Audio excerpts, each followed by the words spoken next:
Hello everybody and welcome to Wrestle Sector. This is our first video on the YouTube channel. We're here in Wrestle Sector headquarters, also known as a brick shed outside my house. But it's fun. We've got wrestling autographs, we've got dirty bricks. It's a real raw appeal, and that's what we're going for on this channel. This is the Wrestle Sector End of Year Awards, as of time recording, 1st of January 2025. Happy New Year to everyone there. So, seems fitting that we give awards for the calendar year just finished, and I will say in advance, it's WWE, I don't want to say only, but like focused. There'll be a lot of people for certain categories screaming AEW stars, and that won't happen here because I personally don't watch AEW. It's not my cup of tea. No hate if you guys watch it. Wrestling is beautiful, different strokes for different folks. There's something for everybody. So, what are you doing? My dog is eating. Professional, I told you. So, bear that in mind, and let's get into the Wrestle Sector 2024 End of Year Awards. So, kicking things off strong, we've got Feud of the Year. Now, again, this will probably be where people will be shouting things like Tony Storm versus Mariah May, or Will Ospreay versus, I don't know, Bryan Danielson. I know their feuds that happened. I don't know if they were good. I apologize. I don't watch AEW. But what I do have is 4 contenders, and then we'll talk a bit about each one, and then I'll reveal the winner. So, we have, the categories is Cody Rhodes versus the Bloodline. I could have said Cody Roman, but I feel like OG and New Bloodline merge them together for this because Cody's feuded with both, and it's been essentially year long. Drew McIntyre versus CM Punk, Rhea Ripley versus Liv Morgan, and then the OG Bloodline versus the new / just the Bloodline. Cody Rhodes versus the Bloodline, I think, has to be in for a shout purely based on the length. Obviously, we got the massive payoff at WrestleMania 40, including The Rock. There's still signs that at some point The Rock is going to be involved again properly, if he can be bothered, if Hollywood aren't paying him to do terrible films, whichever, you know. There's also the Solo Sikoa aspect after turning on Roman and the OG Bloodline, bringing in the Tongans, Jacob Fatu, etc. I think it has to be within conversation for Feud of the Year. Moving on to Drew McIntyre versus CM Punk. In ring, possibly the best feud of the year in terms of their actual matches. The promos, incredible. But for me, what really dumbs down this category, dumbs down this feud in this category, is the fact that the spotlight was on a bracelet. Bear in mind, these men are pushing or over 40, and a bracelet is the focal point of a rivalry.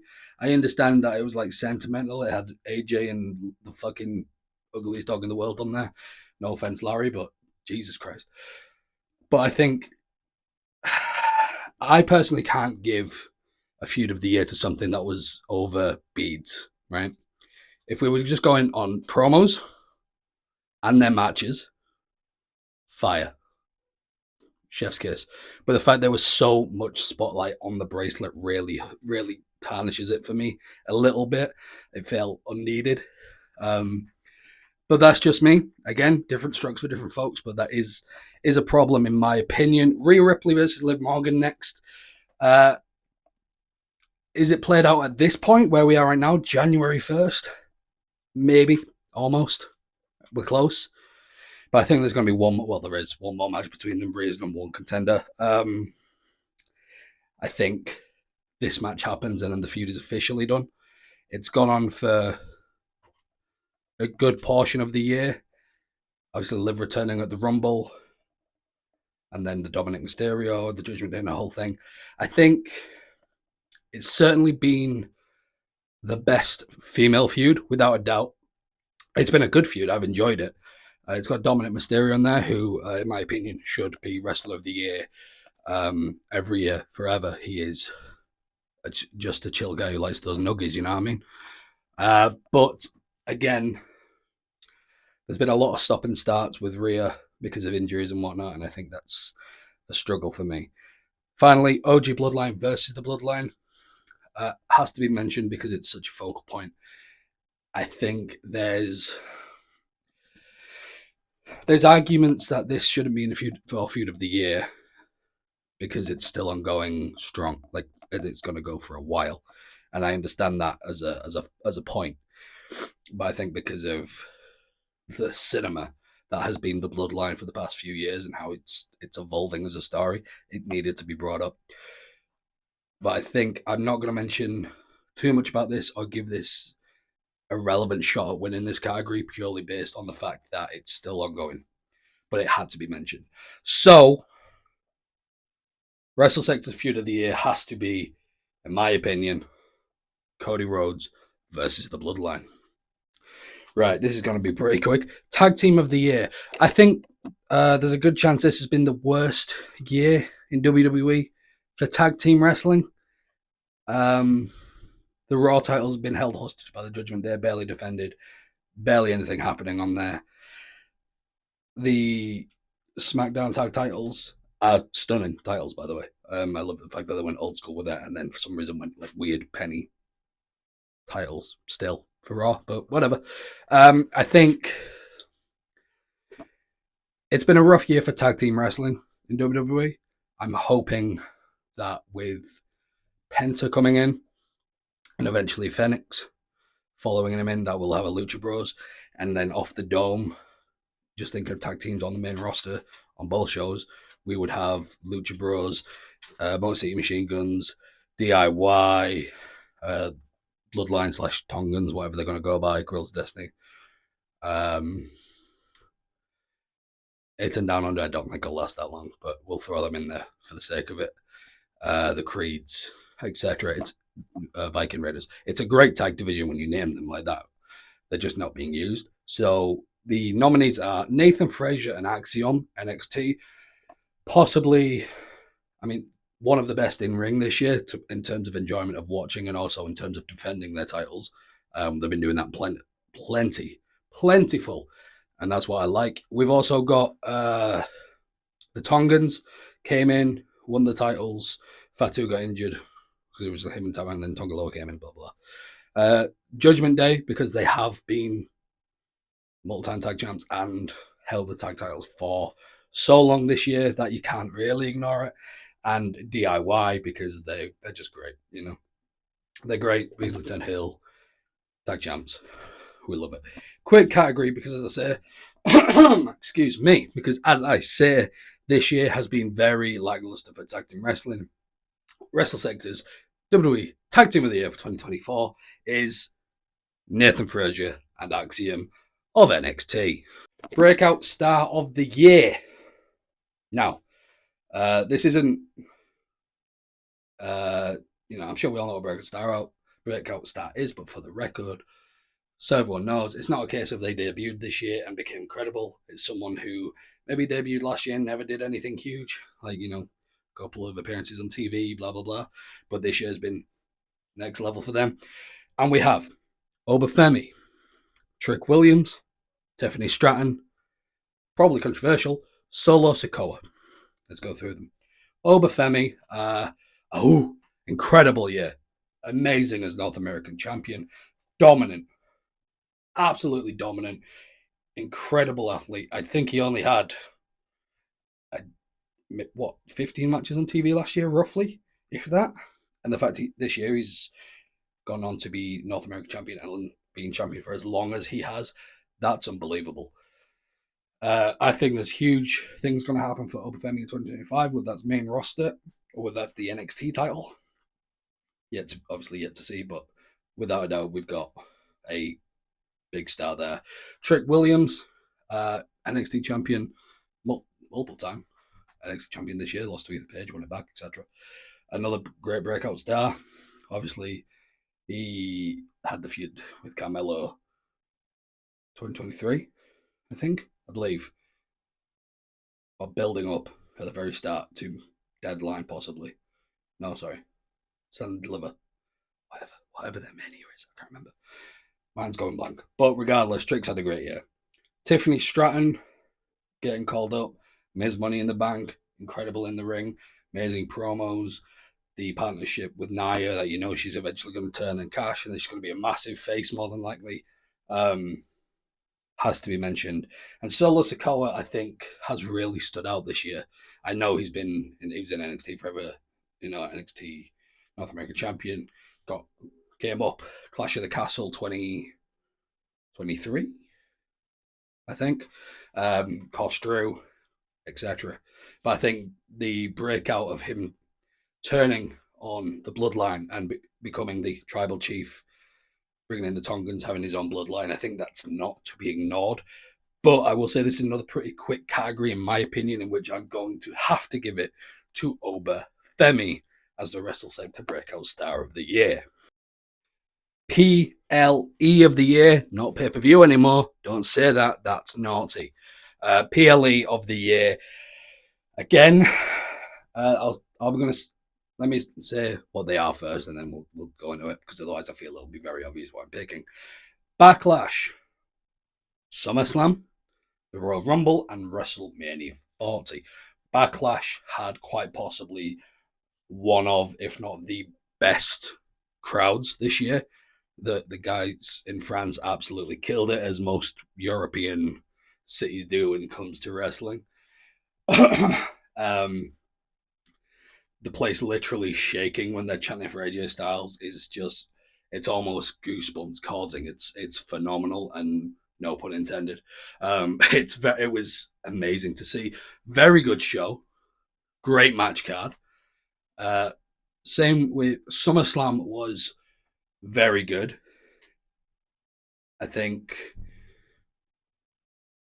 SummerSlam was so good, but again, I think was the crowd the problem for me? There was something, I can't put my finger on what it was, which isn't great as like journalism, but there was just something about it. Like the matches and everything was really good. I did not come away from that show feeling flat or deflated or a bit meh. I loved the show, but there was something about it, and I can't put my finger on what just made me sort of think, eh. The Royal Rumble is incredible. It's, in my opinion, the most anticipated show of the year. It's the most fun show of the year. I look forward to the Rumble. As soon as one ends, I'm looking forward to the next one. It's unbelievable in terms of a pay-per-view. Favorite match is the Rumble. I think that's probably shared in most wrestling circles. Great pay-per-view, great Rumbles, great winners, great payoffs at Mania, very well worked. Speaking of Mania, WrestleMania 40, it's just got to be, hasn't it? It's got to be the PLE of the year. The madness in the main event with all the returns, the ladder match for the tag titles, I believe that was at Mania. The night one main event being Roman and Rock, seeing The Rock in the ring at Mania, actually competing, and he's not killing Eric Rowan in 5 seconds. That's what we want. Now, by the way, if anyone, WWE higher ups is watching or listening, Mania 41, let's do Roman and Rock, then we can put him in the Hall of Fame, and then he can go to Hollywood and come back and then do direct stuff when he wants to. But I think that's the best way. Love you. So anyway, yeah, WrestleMania, man, it was unbelievable. It was possibly one of the most fun WrestleManias in terms of watching. The matches were great. Sammy versus Gunther, phenomenal. Yeah, I've got to give the PLE of the year, has to go to WrestleMania 40, unapologetically. Now, match of the year, despite me shitting on the feud, Drew McIntyre versus CM Punk at Bad Blood. Like I said when I talked about their feud, matches stellar, promos stellar, but the bracelet. Roman Reigns versus Cody Rhodes at WrestleMania 40. Gunther versus Sheamus on the was it the 5th of June Raw? I believe it might have been. It was around that time on Raw, and the women's Iron Survivor match at NXT Deadline, which probably seems a little bit rogue for a lot of people, but it was incredible.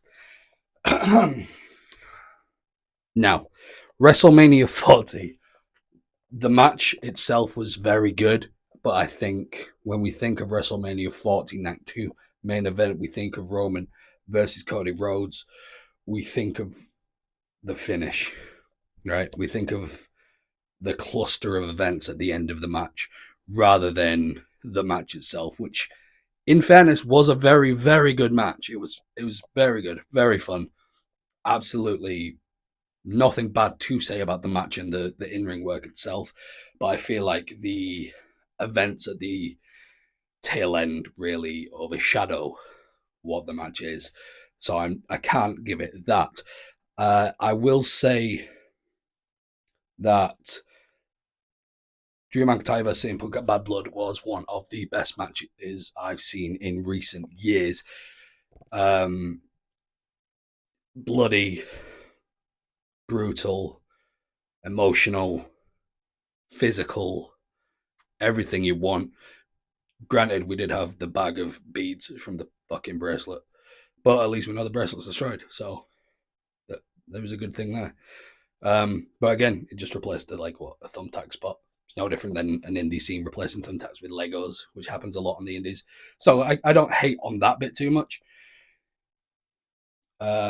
Amazing match. And I then Gunther versus Sheamus, man, they tear it up. They really do.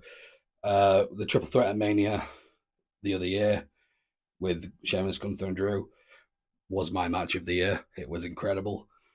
Gunther and Sheamus just have incredible chemistry when it comes to beating the piss out of each other's tits. Do you know what I mean? The chops, the kicks, the beats of the bodrum, just they don't hold back, and it really shows, and it always puts on an incredible show. And then there's the NXT Women's Iron Survivor Challenge, Iron Survivor match, Iron Survivor Challenge. It's a match, right? NXT, yeah. The Iron Survivor Women's match at Deadline. These girls are the future of the business. They're so good. It's crazy. Now, we've seen people in NXT be unbelievable before, and then they go to the main roster, and they're not. But now that we're at a point where the reason that they weren't is gone, pushed away, gone, yeah? We've now got Papa H, who, while he might struggle to book tag team matches, he knows how to do the women's division. He knows how to treat the NXT people, and I'm excited for that. The match is very much a perfect spotlight on how good the NXT women's division is. And I'm going to stop waffling because it's Drew McIntyre versus CM Punk at Bad Blood, the Hell in a Cell match. It was incredible, and it was the Wrestle Sector match of the year, undoubtedly. OMG moment of the year. I'll read out the things before I comment too much. Dominic Mysterio turned on Rhea and kissing Liv Morgan. I mean, sexy, seductive, beautiful, charisma, temptress. All words I would use to describe Dominic Mysterio, and Liv Morgan got to kiss him. That's an OMG moment.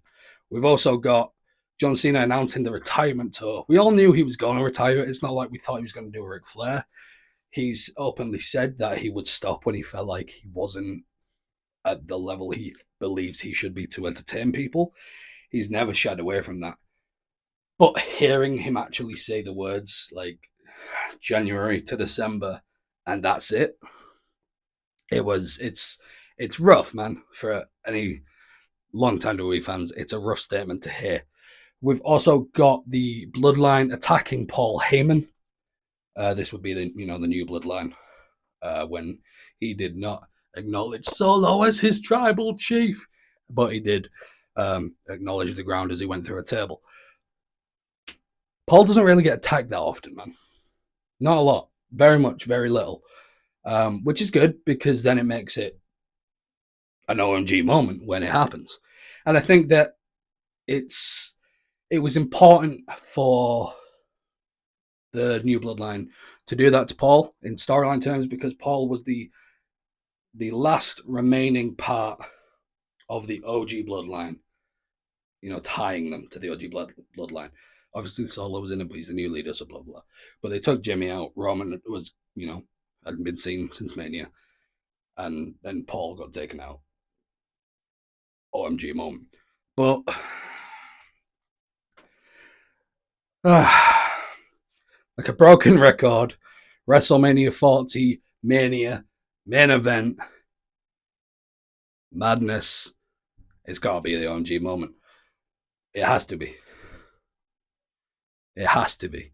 Jimmy Uso coming out, Jey Uso coming out, the super kick, then the spear off the ramp. Then we've got Solo Sikoa. Then we've got John Cena. Then we've got The Rock. Then we've got Seth Rollins. Then we've got The Undertaker. And then we've got a new undisputed WWE champion in Cody Rhodes finally ending the 2,000+ year reign of Roman Reigns. It's got to be the OMG moment of the year. It's a broken record, man, but it is what it is. Now, female competitor of the year, pretty easy category: Rhea Ripley, Liv Morgan, Tiffany Stratton, or Nia Jax. Nia, despite hate she gets for being questionable as a worker, I think she's had an incredible year. She's shown how good she can be. She's had a rough couple of matches lately, but in general, I don't think that should extinguish what she's done and how good she's become to become champion and have compelling matches. Tiffany Stratton, again, she was in the breakout category. Miss Money in the Bank. I think like most of us, I'd be very surprised if she doesn't capture gold with the briefcase. I think it's gonna happen. I mean, the fact they've given her a customized briefcase, feels like a sign of good faith. And I'm sure it'll probably be Nia that she cashes in on. Rhea Ripley, amazing year. As always, one of the best in WWE right now, and has been for quite a few years. Couple of injuries here and there, but to me, the female wrestler of the year has to be given to Liv Morgan. I don't think there's another logical winner, recipient, pardon me, for this, and I'm going to have to give it to Liv Morgan. This is a fun one. Debut/return of the year. Again, this is my opinion. The contenders for this are Shinsuke Nakamura, the new bloodline / Tama Tonga Jacob Fatu. The Motor City Machine Guns, and The Rock. The Rock keeps returning. It's a very big pop. It's the final boss. Appeared after Mania. After the Rumble. Made Cody look like a bitch. Cody decided not to be a bitch. Rock bitch slapped Cody. There's a lot of bitching about, but I think you can't not mention it. It's The Rock. Do you know what I mean? He is up there. He is the most electrifying man in sports entertainment. All that jazz.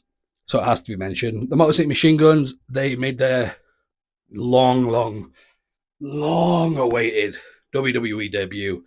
I'm saying that as someone who's watched TNA since the early 2000s. Seeing them come to WWE felt right. It felt overdue, long overdue, but it feels right. And them capturing tag gold in 3 matches at a push? I think it was 2, right? Debut, number 1 contender match, 2 or 3, but within a couple of weeks, they're champions. And then, of course, I mentioned Shinsuke. I didn't really go into him returning with the new, like a Broken Samurai kind of gimmick, using the mist, getting a push immediately, capturing the United States title from LA Knight. We all know Shinsuke should have won a world title by now. Oh, I apologize, my microphone rattled like crazy there. Should have won a title by now, a world title. But the fact he's been in a bit of a is he going to go, isn't he, kind of situation in terms of yearly releases lately with how he's been. The fact he's back and pushed is incredible. I'm going to give my debut / return of the year to. It's got to be the Machine Guns, the Motor City Machine Guns debut of the year for Wrestle Sector. Heel of the year, Drew McIntyre, Solo Sikoa, Liv Morgan, and once again, The Rock. The Cody Crybaby thing, coming in as a face, and then the Cody We Want Cody movement happening. The Rock turning on a dial, becoming heel, aligning with the bloodline properly. I think it definitely wasn't planned. Let's get that right. We were getting Roman versus The Rock. Cody was giving up that spot until the social media revolt about that happening. But still incredible heel work. Felt like Hollywood Rock was back from the 2003 era, but Final Boss, Bloodline Rules, Mama Rose, all that jazz. Entertaining as fuck. Great heel. But not heel of the year. Liv Morgan, great work, incredible work. Stealing Dom from Rhea. How dedicated Rhea's fan base is. Stealing the Judgment Day, basically, from Rhea. Yeah, I think incredible year for Liv Morgan, but not my heel of the year. Solo Sikoa, really coming out of his shell. Incredible heel. Bit of was not lousy. I don't want to say scared. What's the word? He's like your stereotypical. I'm gonna get my henchmen to do this stuff until I know it's not. Like, beat this person up and then I'll come in and do the last thing. Like, I can't think what the word for that would be. Not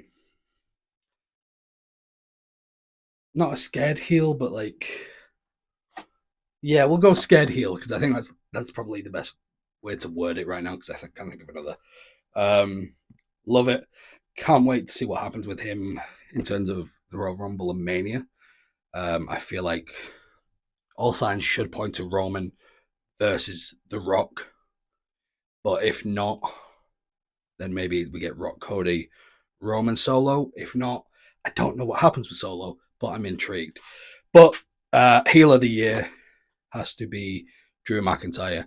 His work on the microphone, as I said before, absolutely stellar. His work in the ring, stellar. The way he's attacking people who've associated with the bloodline in their effort to fight the OG bloodline, stellar. If the rumblings are true of a heel stable with Drew McIntyre, Kevin Owens, Seth Rollins, stellar. His work on social media as well, incredible. Just unapologetically R-rated in tweets and videos, and just being out of this world and showing how good he is and why he should keep signing these contracts with WWE. Drew McIntyre is the Wrestle Sector heel of the year. Right. The final category of the Wrestle Sector End of Year Awards. Wrestler of the Year, Male Wrestler of the Year. The nominees are Cody Rhodes, Drew McIntyre, Gunther, and Damian Priest. Damian Priest cashing in at Mania after Drew beat Seth, Drew having a title reign of 5 minutes, and then holding that until, was it SummerSlam? I think it was SummerSlam, off the top of my head. He had a great run. He's still doing incredible things now. I think he's very good as a face, and especially he's kind of Razor Ramon in his gimmick now. Like, he's got the mannerisms of that, the way he talks. He's not talking down to people now. He's like more face than heel, but he's confident. He hasn't always been paying off because of the Finn Balor thing, but that's probably what we're going to get at WrestleMania. Demon Finn versus whatever creature Priest turns to be. Incredible year for Damian Priest, but not Wrestler of the Year for me. Drew McIntyre, capturing the gold, failing to cash in 20. When did he cash in? I can't remember. Was it 2023, I think, wasn't it? Was it the same night? I can't remember. But failing the cash in, getting the match at Mania, winning the match to be cashed in on by Damian Priest. And then his whole thing of, feel sorry for me, I got robbed, then there's amazing heel work. However, while it's been incredible, I don't think he is Wrestler of the Year. Gunther, the ring general, longest reigning Intercontinental Champion of all time until WrestleMania 40, which of course took place March, April time, late March, early April, so it was one of them. To then capture the world title and be as dominant as he has been, but also we're seeing a lot of reluctancy, maybe a loss of confidence, a loss of confidence lately when he's been going against Priest. And it's given a bit more depth to his character, because I think the way that he's being the longest reigning champion and then being a very long reigning world champion, I think we're at risk of him becoming very Brock Lesnar in terms of he shows up and chokes people out, or chops people, in terms of comes in and suplexes people, F5s people. So we're seeing some depth there, and it's still good because he's still managing to capture the gold as he should. I'm excited to see who's the next person to beat him, but I think I'm also excited to see his reign continue. Incredible year for Gunther. But it's got to be Cody Rhodes for Wrestler of the Year. Won the Rumble for the second time in a row. Beat Roman Reigns at Mania, ending the 2,000+ day reign. Has defended it frequently enough. We can't really say, I don't think anyone can say Cody's not defended enough, blah, blah, blah, when there were gaps in Roman's. Not huge gaps, not like a Lesnar gap, but there was still gaps. He's also been involved in main events, even when the title's not there, and seeing him be the Cody that we wanted him to be, I think, is a good way. Don't get me wrong, am I excited for a heel Cody Rhodes run if it happens? Yes. Do I see it happening? No. I think Cody is the modern version of Cena in terms of the merchandise, and the kids are all in on Cody. So don't tamper with that. We've got other people we can turn. I think that's the route it's going, but I don't mind that at all. Cody Rhodes is the WrestleSector Wrestler of the Year. If you have any disagreements, you're more than entitled to them. I don't care. These are my picks. If you don't like them, cool, absolutely fine. Let me know from these categories, or not even from the categories. Who would be yours? This has been WrestleSector's End of Year Awards. Thank you all for watching. If you're watching on YouTube or TikTok, thank you for listening. If you're listening to us on Spotify, Happy New Year, as it is the 1st January, and I will see you in the next video.